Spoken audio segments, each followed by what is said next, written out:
So recently, two business associates of Trump's personal lawyer, Rudy Giuliani, were arrested as they were attempting to flee the country. They literally had one-way tickets to Vienna trying to get out of the country. And this, by the way, happened right after they met up with Rudy Giuliani. So now these two gentlemen, Lev Parnas and Igor Fruman, have been indicted on campaign finance charges, a bevy of different charges related to, of course, giving money, even under false names. So that's interesting. And of course, so they're in a little bit of trouble, right? So the question here is, Giuliani, how much should he know, and what was he a part of? Was he a part of any of this? So now, according to the New York Times, Giuliani was a very close associate and had even received thousands of dollars in retainer fees from these two gentlemen. Now, last year, Giuliani started working for a company that Parnas had founded with Fruman. Now, associates of Mr. Parnas said he told them that he paid hundreds of thousands of dollars for what Mr. Giuliani said on Thursday was, quote, business and legal advice. So Giuliani has this interview. He says, well, I guess I work for them, but I was just giving advice. I didn't have anything to do with anything. I just gave them business and legal advice. Okay. So now, the company that Giuliani was contracted for, you're going to love this. The name of the company. It's called Fraud Guarantee. Fraud Guarantee. So, what is going on here? Fraud Guarantee. So, okay. So now we have this company called Fraud Guarantee that Giuliani is basically working for. Okay. So now, I'm not sure I would have went in that direction. That's a terrible direction to go. But I look, was corruption or us taken? I mean, it's fairly obvious, right? I know. They supposedly deal with and mitigate fraud. That's why they're called Fraud Guarantee. That's still kind of a strange name. But okay, whatever, right? Very, very unfortunate naming, especially in hindsight. So now Giuliani is retained for by this company for legal advice, right? But at the same time, Parnas and Fruman, while also paying Giuliani for that supposed legal advice, which I don't think is legal advice at all. Let's be honest, we've seen this before. It's the same thing with Michael Cohen being retained to give advice to Trump. No, these guys were his fixers, Giuliani's fixers. That's what this is. But anyway, so now, and this is why I call them the fixers, by the way. It's because they were assisting Giuliani in investigations in Ukraine on behalf of President Donald Trump. So now, here's how that went, right?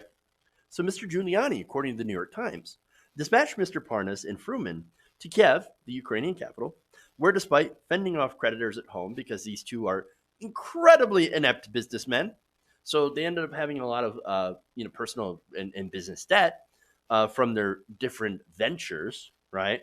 So now, despite that, they went to Kiev, ran up gigantic charges at a strip club and the Hilton International Hotel. Already, I'm starting to think that they're not the brightest bulbs in the bag. But okay, all right. So now their mission, there explains the Times, was to find people and information that could be used to undermine the special counsel's investigation. Now that's of course the Mueller investigation, also related with CrowdStrike, and so they're doing their best to try to undermine that investigation that found not eight, 10 different counts of obstruction of justice on the part of Donald Trump, and likely would have been more. So, okay. So now, they weren't only just looking at that, of course. And by the way, that's one of the things that President Trump was trying to pressure Zelensky, the Prime Minister of Ukraine, the President of Ukraine, to do for him. Now, the other thing was looking to his political rivals, Joe Biden. Yeah.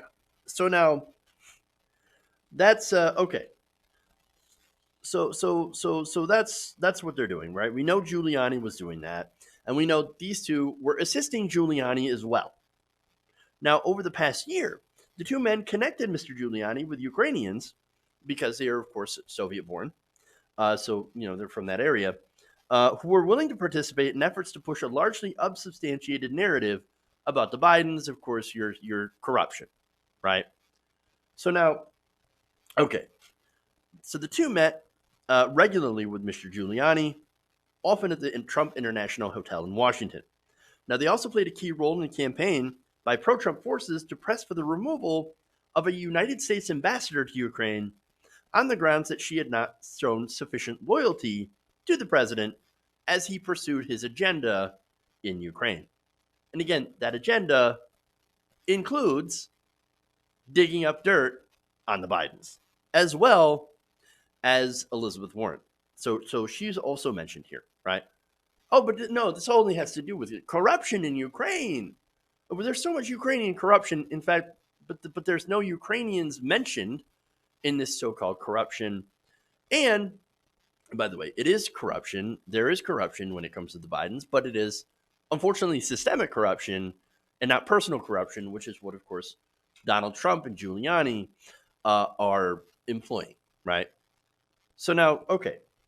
So now, while they were working with Giuliani, these two idiot bonehead businessmen, right? And I can say that because they're not smart. I know Donald Trump surrounds himself with the best people, the greatest people. Now he surrounds himself with criminals, often inept criminals. So that's what's going on here. But anyway, so now they set up two different companies. One was the fraud guarantee company, right? Which again, hilarious. But also global energy producers, and that's a natural gas company, right? And so now their plan was to not only help out Donald Trump, but also to enrich themselves, as of course criminals like to do. Okay, so now that second company is basically an attempt to sell liquefied natural gas to Ukraine. And that same company, by the way, was also used to funnel large amounts of money to Donald Trump's presidential campaign. Because, of course, right? So now uh, they gave, what, $325,000 to one of the super PACs supporting President Trump, but also gave significant sums of money to Republican congressmen, including Kevin McCarthy and Pete Sessions, which are, by the way, not named in the indictment. So now, here's what's funny about that, right? So now, you know that Republicans kind of refuse to acknowledge that people give campaign contributions because they want something in return. Perish the thought. How dare you make that insinuation that we're bribing politicians? All we're doing, we're just talking to them. We're money is speech, so we're just we're just talking. We're having a conversation here. Complete and utter horse crap. Absurd argument on its face, especially when you look at what happened in this situation. It turns out that these two gentlemen had some success in their lobbying efforts. This legalized corruption, this legalized bribery called campaign contributions.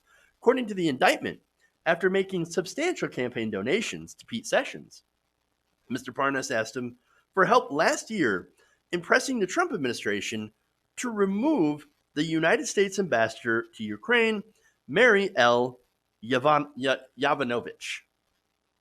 That's a tough one. Okay. So, all right. So, Mr. Sessions had wrote a letter to the Secretary of State, Mike Pompeo, criticizing Ms. Yovanovitch and seek to have her dismissed. Oh, no, the money had nothing to do with that. No, of course not. No, Pete Sessions, I mean, she just was not a fan of our Ukraine ambassador. No, you see that?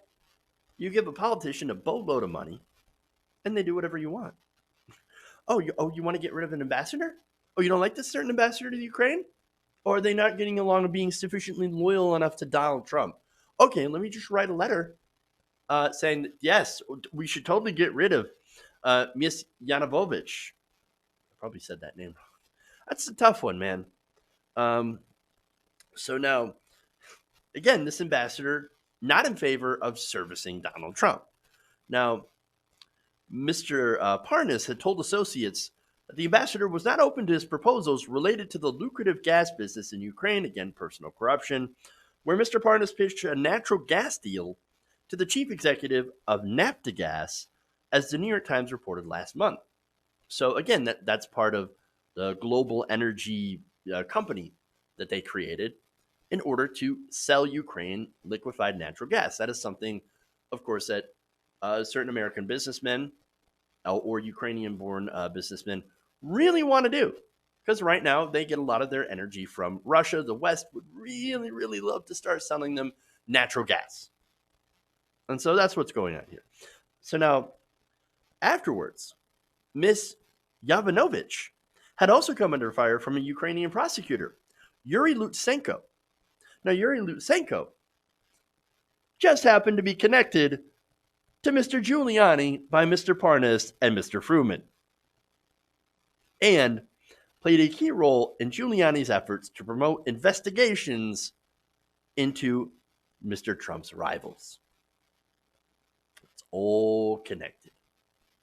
They're all trying to push out in this ambassador for not being loyal enough and not doing what the administration wants them to do. And what people who are friends of the administration want them to do, which is, of course, get lucrative natural gas deals to enrich themselves personally. So much in this corruption. All right, so now, while the indictment did not identify any officials by name, it is said that Mr. Parnas, in his efforts to oust Miss Yovanovitch, acted at least in part at the request of one or more Ukrainian government officials. Okay, so now we're getting into some actual Ukrainians involved in Ukrainian corruption. All right.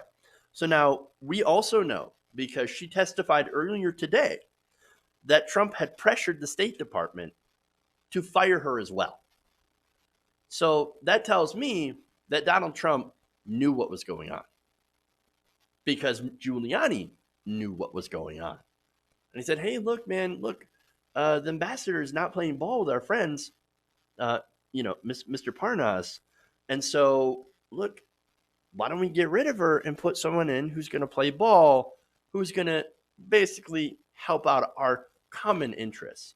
Again, Donald Trump's more than happy to sell more natural gas to another country. And so that benefits, in his mind, that benefits America and benefits his friends as well. So he's, yeah, fire this person, terrible person. Let's get rid of her. Let's put someone in who will actually advance American interests. So, okay. Now, Giuliani was involved in giving legal advice as well to Mr. Parnas and Mr. Fruman in several instances, as they were helping Giuliani in his efforts to have Zelensky dig up dirt on the Bidens. He gave them advice when it came to their attempts to make natural gas deals, as well as other types of advice on how to defend themselves against certain charges. So now, when asked, and this is funny, when asked if Giuliani had indeed worked very closely with these two, there are a billion pictures around of them hanging out together. They were very, very close. And in fact, before they left, before they got arrested and tried to leave the country, they had met with Giuliani. He is very much tied in with them. But let's go to what he said in an interview on Thursday. He said, quote, I can't acknowledge it's fraud guarantee. I don't think. So that's when he was asked about the company that was retaining him. I don't know. It might be, I guess. I can acknowledge that I gave them substantial business advice, though, adding that one of his companies trains institutional customers in security work, including how to investigate crimes, from murder to terrorism to fraud. He said that most of its subdivisions of government, but every once in a while, it is a private enterprise. So he's being intentionally vague. So, look, it's funny how he doesn't quite remember what was going on despite being paid thousands of dollars and being really close to these individuals. Again, these are people that were helping him investigate Joe Biden. So, come on. Nobody believes it when he says, I don't know, I really wasn't all too close to these guys. These are Giuliani's henchmen, business associates. This is who he ran with. Again, there's pictures of them, Trump Tower, numerous meetings, traveling to Ukraine together. He took money from them, advised them, and more importantly, worked together to do Donald Trump's bidding. That's what this is. So now, following this, some new news. Giuliani himself now appears to be under investigation for his role. So they're going to start demanding documents from him as well. So we'll see what happens if he decides to refuse to give over those documents. But all I can tell from right now is that it appears Giuliani seems to be in a little bit of trouble. And we'll have to see what kind of trouble. We'll have to see what the House, what the Democrats are able to do, if they'll actually force the issue. And we'll see how this all develops. Hey guys, hopefully you enjoyed that free video. Now I'm going to have to ask you a favor. Between the demonetization and the YouTube algorithm messing around with view counts, etc., we're having a hard time adjusting to the new YouTube reality, which is where you guys come in. See, we have a Patreon, patreon.com/TYTNation, set up to help us rely on you guys, the viewers, instead of big corporate ads. Look, you know the show. You know I'm not in favor of big corporations anyway. So help us transition away from relying on the ad model to pay the bills and sign up to be a patron, patreon.com/TYTNation. That goes a long way to help us keep the lights on. And you guys will know that you're supporting independent progressive media.